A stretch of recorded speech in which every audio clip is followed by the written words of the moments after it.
Hola, buenas queridos amigos de la ciencia. Este va a ser el primero de los 3 vídeos que voy a hacer sobre este tema de por qué la ciencia es cultura. ¿Vale? Vamos a ir al grano porque hice una prueba y me salió un vídeo de 1 hora que estoy seguro que ninguno de vosotros me va a aguantar. Así que vamos a ir al grano y vamos a empezar a explicar de qué va la historia, ¿vale? Vamos a hacer la parte 1.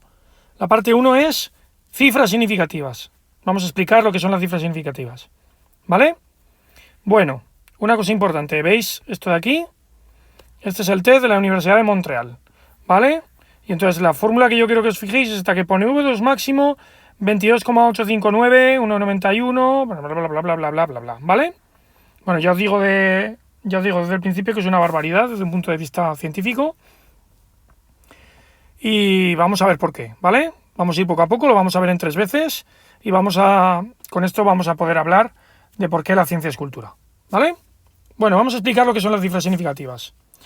Cada medida que realizamos tiene un error. Por mucho que nosotros queramos hacer una medida exacta, siempre vamos a tener un error asociado a la medida, a la precisión, a la capacidad que tenemos para dar esa exactitud en la medida, ¿vale?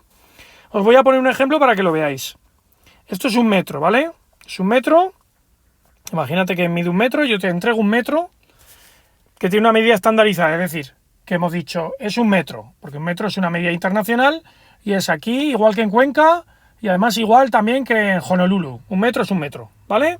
En el mismo sitio, en la Tierra, ¿vale? El metro es en cualquier parte de la Tierra, es lo mismo. Vale, está calibrada, ¿qué significa? Pues que se han hecho los estudios y los cálculos necesarios y se ha hecho con la suficiente precisión la fabricación del dispositivo para dar una calibración efectiva que es la de, en este caso, de 1 metro, ¿vale? Y en este caso os voy a dar 1 metro de aluminio porque es un material ligero, fácil de manejar, barato, ¿vale? Desde ese punto de vista es 1 metro de aluminio, ¿vale? Y os voy a pedir que me midáis la avenida de los Campos Elíseos de París, ¿vale? Ni más ni menos.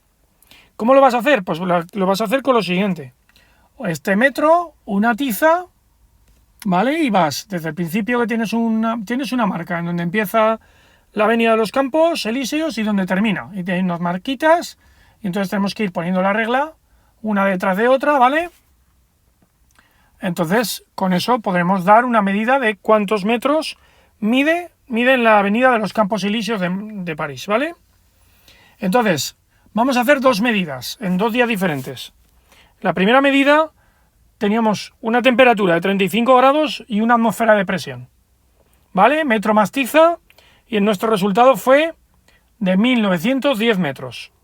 Con, por supuesto, las diferentes, es decir, si como solo tenemos 1 metro, pues si nos sobra un cachito del metro o nos falta un cachito del metro, podremos decir que son 1909 con algo, y entonces tenemos que aproximar, en este caso, a 1910, ¿vale? Es decir, hemos puesto 1910 veces el metro seguidas, una tras otra. Luego hacemos una segunda medida, otro día, y nos sale 10 grados a 0,90, o sea, a 10 grados, le hacemos la medida a 10 grados y 0,98 atmósferas de presión. Metro más tiza, la misma técnica, y el resultado nos da 1911 metros. Y tú dices, ¿cómo es posible? ¿Qué pasa? ¿Que la avenida que se ha encogido o se ha aumentado de tamaño? Pues ahora vamos a ver qué es lo que pasa. Vamos a ver muchas cosas que tenemos que tener en cuenta, ¿vale? La primera, antes de entrar en cuestión, es que medir una línea recta con otra línea recta durante 1900 veces, porque teníamos que poner la pizarra 1900 veces para calcular, ¿vale? Así que tenemos para rato. Entonces es muy probable que esta medida pues ya sea imprecisa simplemente por el método de toma. Va a ser una locura que nos salga razonablemente bien. Pero vamos a imaginarnos que nosotros tenemos dibujada una recta desde el principio hasta el final en los Campos Elíseos, una recta completamente recta, estandarizada también, que se ha diseñado con una máquina que nos da una línea perfecta, ¿vale? Una línea recta perfecta, y vamos poniendo la regla siempre dentro de esa línea, ¿vale? Porque si no ya el estudio es una locura. Vamos a ver qué variables influyen en la medida. Y aquí tengo una T, una P y una T, ¿vale? La primera que os voy a poner, la tiza, ¿vale? ¿Por qué la tiza? Pues porque la tiza puede ser más o menos gruesa. Y en función del grosor, ¿vale? Nos va a dar una mayor o menor desviación cada vez que ponemos la tiza. La regla la ponemos encima de la tiza, con lo cual se puede desviar. Y ahí tenemos un aumento en la imprecisión de la medida, ¿vale? Luego, la técnica. La técnica, ¿qué me refiero con la técnica? Me refiero a que la técnica, pues de como yo de lo brozas o de lo zaforas que sea, palabras mañas donde las haya, de lo torpe o de lo inadecuado que sea o de lo burdo que sea a la hora de realizar el proceso, porque claro, tengo que hacer 1900 y pico veces el mismo proceso, o me lo tomo en serio y lo hago bien, o seguramente haré un estropicio, ¿vale? La técnica, y también la técnica de contaje, porque como empiezo a contar y me llevo 100 o 101, pues adiós a la técnica, ¿vale? Básicamente me refiero a algo tan sencillo como hacer las cosas bien, ¿vale? En la medida de lo posible, dentro de lo posible, ¿vale? Claro que semejante tarea titánica y mira, la he hecho complicada precisamente para ver muchas cosas, ¿vale? Luego hay dos variables que os he dado la temperatura y la presión. Vamos a ver la presión. La presión, ¿cómo puede influir la presión en esta medida? Pues yo creo que más bien poco, ¿vale? Porque el aluminio es un metal, es un sólido y la presión pues afecta muy poco en sus características, ¿vale? Y además la diferencia es muy pequeña. Si os fijáis bien, entre una atmósfera y una 0,98 atmósferas hay una diferencia. En este caso hay variables, por eso la he puesto, que no influyen, ¿vale? O que su influencia es despreciable. Y esto, los hombres de ciencia solemos hacer esto. Despreciado, ¿vale? Y nos quedamos tan anchos. Vale. Entonces, lo dicho, la presión no la vamos a tener en cuenta como una variable importante. Pero vamos a hablar de la temperatura. A ver, yo os creo suficientemente listos como para que si os doy un dato digáis, interesante, ¿y este tío por qué me da la temperatura? Pues por algo me la habrá dado, ¿no? Pues efectivamente la he dado, ¿por qué? Porque la temperatura va a hacer variar, dilata o contrae el metal, ¿vale? La Tierra no se dilata o contrae de forma local, ¿vale? O sea, los campos elíseos van a medir lo mismo a 35 grados que porque la Tierra, en este caso, por ejemplo, la Tierra no se dilata, se contrae porque absorbe la temperatura. Al tener tanta masa inercial, pues absorbe mucha más masa inercial. Ay. Al tener más masa, absorbe más calor. No nos vamos a meter con cuestiones, ¿vale? Y entonces ya nos metemos aquí en cómo dilata contra el metal y cuánto influye esta variable. Pues hay un concepto que es el coeficiente de dilatación lineal del aluminio, que es lo que se dilata por metro en función de la temperatura, en función de cada grado Kelvin o Celsius en este caso, que sería el tamaño de un grado Celsius y un grado Kelvin, son iguales. Entonces aquí el alfa, el coeficiente de dilatación del aluminio es 23 por 10 a la menos 6, iba a decir coulombios, madre mía, Celsius a la menos 1.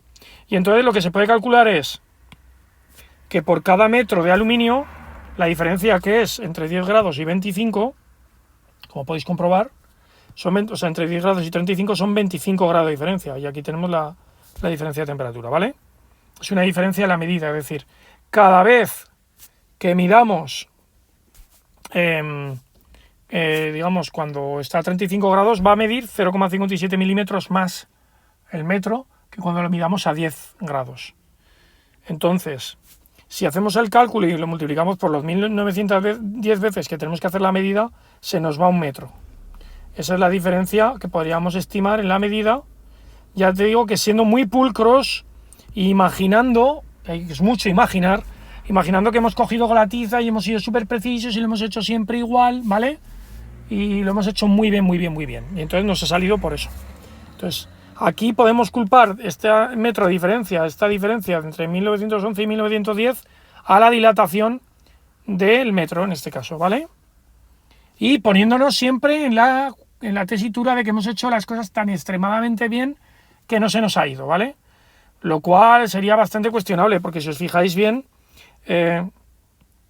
son 0,57 milímetros, o sea, es una cosa ridícula, y nosotros nos vamos a estar yendo mucho más con la tiza. Cuando ponemos la tiza y volvemos a poner el metro, o no lo ponemos exactamente recto, o sea, que va a haber mucha más dispersión. Lo que pasa es que la diferencia va a ser, es que en un caso siempre se va a sumar, y en la otra, pues como vamos a ir cometiendo errores seguramente por arriba y por abajo, de forma inconsciente, pues no se nos va a ir tanto. En principio, ya os digo que este es un problema ideal para explicar algo que sí que me interesa mucho, que es que veáis, vamos a ver conclusiones. Pues que la primera, que las medidas tienen un error absoluto, y el error absoluto es el valor real, lo que nosotros podríamos estimar con un cálculo extremadamente preciso y exacto, ¿vale? Y la diferencia entre ese valor real y el valor medido. Eso es la exactitud, ¿vale? Así que, por ejemplo, si resulta que el dato más fiable o más exacto cuando se da la avenida de los Campos Elíseos de París son 1910 y medimos 1911, pues se nos ha ido un metro. El error es un metro, ¿vale? El error en la medida es al menos igual que el error de la medida menos exacta del proceso. ¿Qué significa esto? Que si yo hago un montón de medidas burdas, o sea, un montón de procesos burdos en la medida, probablemente la inexactitud o la imprecisión de la medida tendrá mucho más que ver con poner mal el metro o con poner mal la tiza que con la dilatación del metro de que pueda producir el cambio de la temperatura. Es decir, cuanto más chapuceros seamos, más importante será el error que cometamos. El mayor de esos errores es el que más podremos decir que es inexactitud, ¿vale?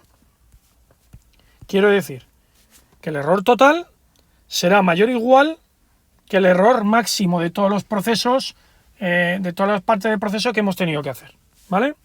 Diríamos, de acuerdo con los resultados, más o menos, que la longitud de los Campos Elíseos está entre 1910 y 1911 metros.